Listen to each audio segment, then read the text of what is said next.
Hey folks, welcome back to Naman Reviews. Today we're going to unbox and review Mafex Knight Crusader Batman, based on the Batman Knightfall comics that ran from 1993 to 1994. But before we continue, may I request that you tap the like and subscribe buttons to support my channel. I am super excited to unbox this because I grew up reading the Knightfall comics as a kid, and I still remember the shock when Bane broke Batman's back. So I can't wait to take this to the lightbox for a deeper examination, especially because fans claim this is the best 1/12 Batman ever made. Of course, we're also going to do some fun poses along the way. Here is the front of the box, nice window box design. Right in the center you can see Knightfall Batman. Got some alternative heads, got some hands, it's got a grappling hook, and behind him is the Mafex stand. Down below you have some branding. It says Knight Crusader Batman. We all know it's Knightfall Batman. Have the Mafex logo, have the Medicom logo. Of course you have the Batman logo. On the side of the box you can see a nice portrait of the action figure. Here you can see Knight Crusader Batman in different poses and with the different types of heads, the longer ears and the shorter ears. And there's some branding below, branding up top. The other side of the box has Batman in another pose, and you have the Batman logo over here. And of course, that color scheme, gray and red, looks pretty good, continuing around the box. Time to open the box. Super excited to get this thing out. I've already cut the tape.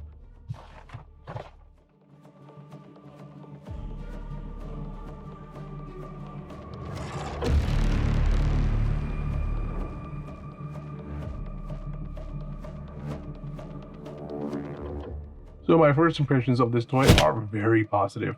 I can see why the community is raving over this Mafex Batman.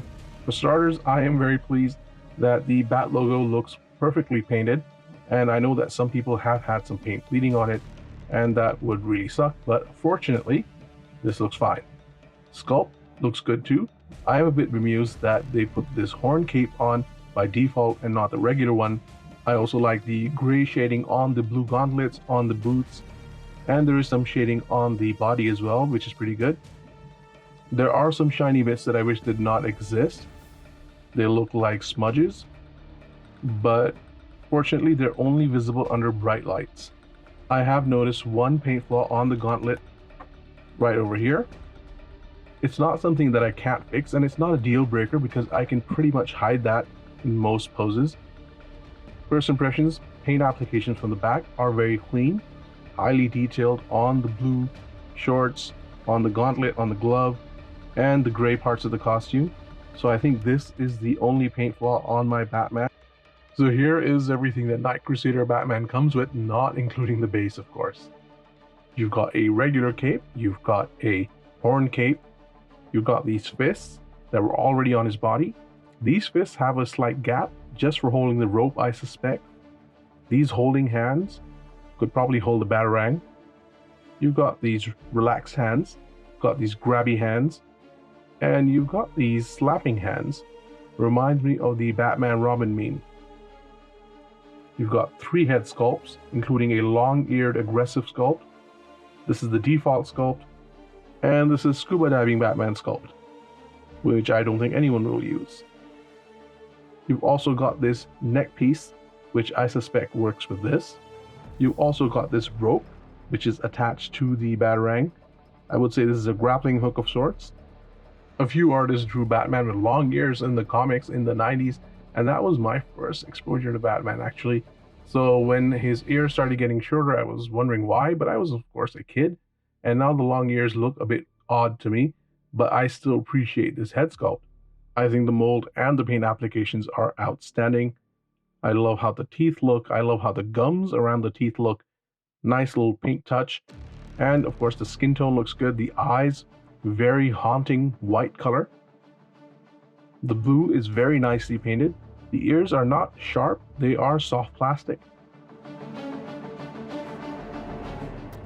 I also love that you can see Bruce Wayne's ear behind the mask. That is a very nice touch. Good attention to detail. So this is Bruce Wayne when he is diving in the water without his cape. He's got his breathing apparatus on. Kind of looks like a toddler with his pacifier in his mouth. I like the color of the pacifier. Again, you can see the ear behind the mask. Looks pretty good. I am thankful that my paint applications are very clean.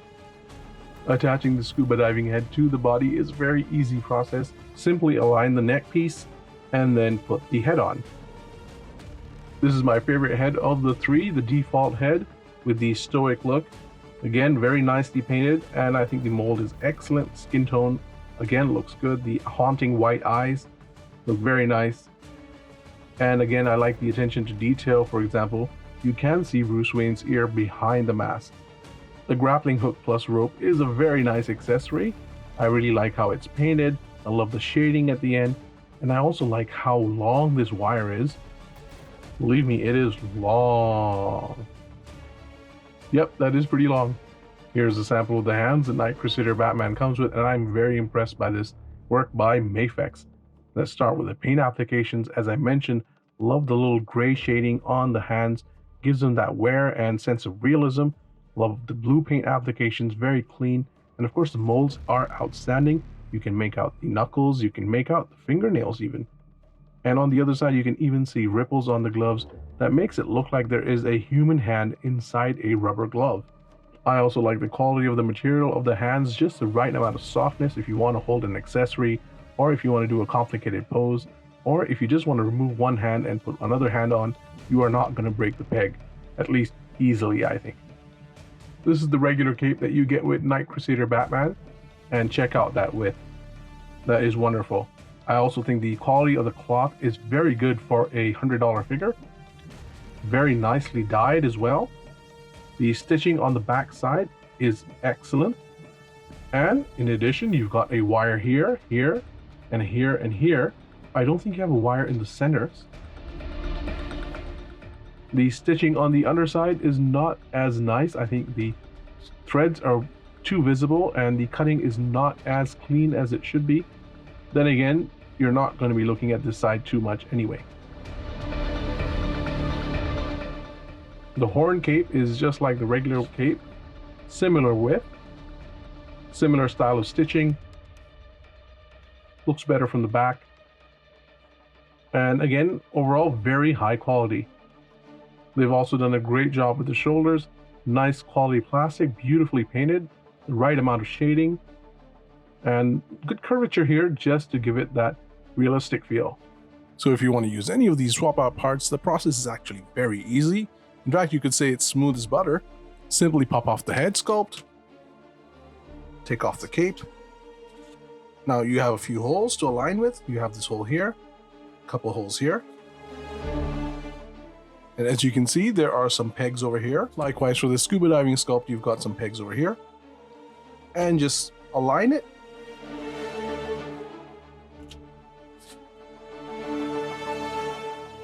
There you go, and now you can get the head sculpt on.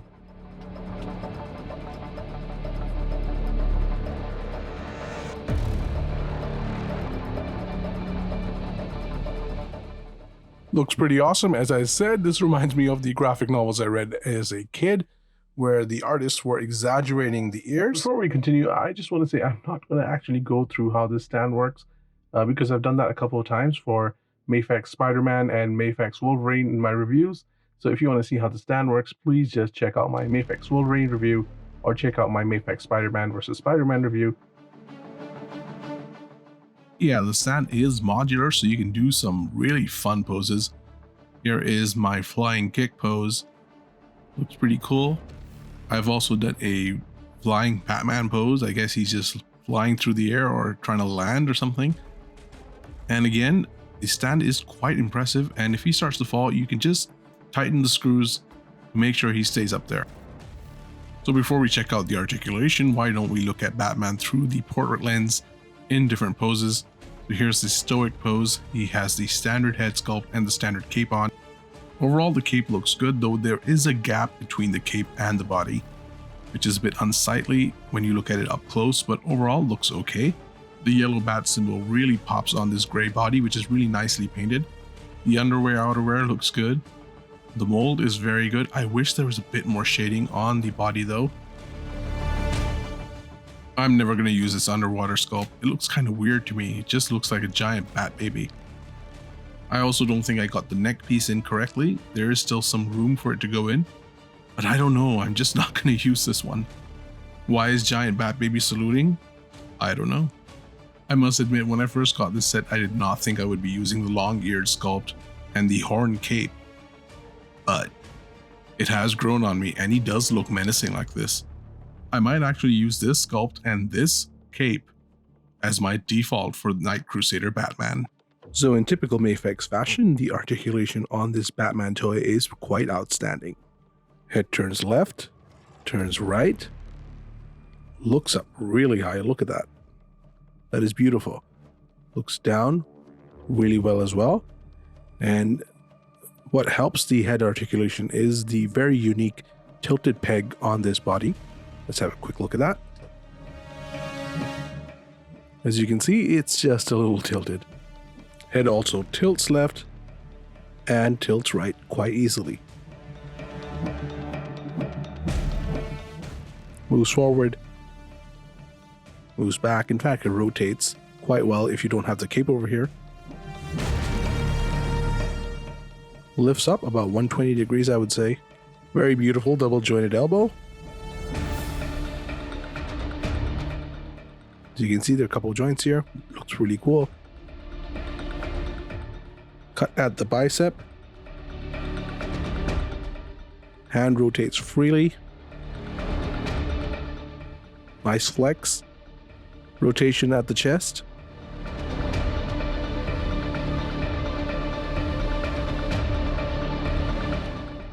Tilts left at the chest too.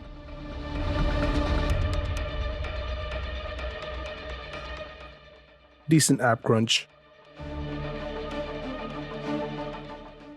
And again, some rotation at the abs, but it's a bit stiff. Leg kicks forward really nicely. Kicks back okay.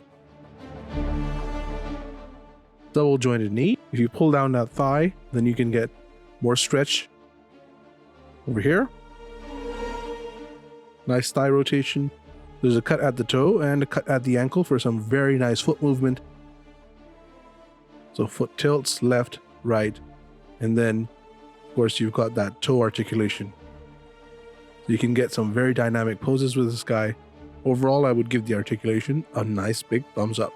Now that you've seen the articulation, it's time to take Batman to the toy room for some fun poses.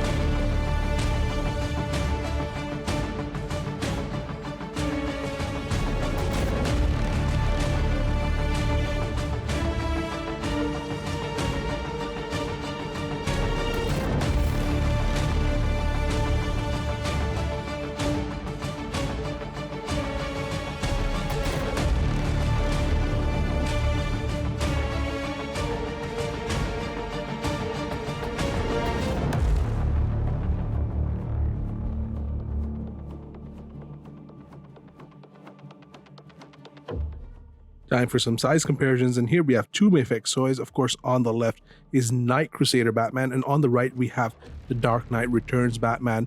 And I have to say, the Dark Knight Returns Batman is still my favorite Batman and my favorite Mafex toy at this scale. I just love the paint applications on this. There's so much detail on that mold, and the face looks outstanding too. This goes well with the graphic novel, but this is just on a plane of its own. For another size comparison, we have this handsome fellow. This is Superman from the Dark Knight Returns comic book. Again, both Mafex figures. I think they pair nicely, but I would say that Hush Superman would be a better fit next to this Knight Crusader Batman. Unfortunately, I do not have a Joker in this scale, so why don't we do a McDonald's Joker toy comparison for a Batman from a completely different universe and manufacturer. Here is McFarlane's The Batman, and he is of course much taller than Knight Crusader Batman. They do not scale well together.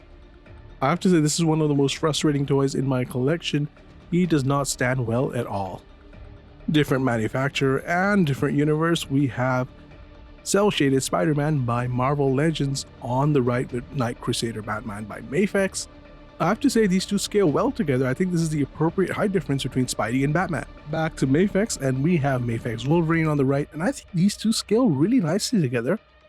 Wolverine, of course, is a shorty, and next to Batman, he looks appropriately shorter. Finally, for a completely different scale, we have Hot Toys DX19 Batman on the right, and it is 1/6 scale compared to 1/12 scale, and he is towering over Mafex Knight Crusader Batman. My final score for the Knight Crusader Batman is going to be 5 out of 5 stars. Yes, this is another 5-star figure from Mafex. I love how the figure looks. Love the many different accessories for different looks. The wired capes are awesome, and the figure has a lot of play value thanks to the articulation and the stand. I do have some minor gripes though. I wish the suit had more shading.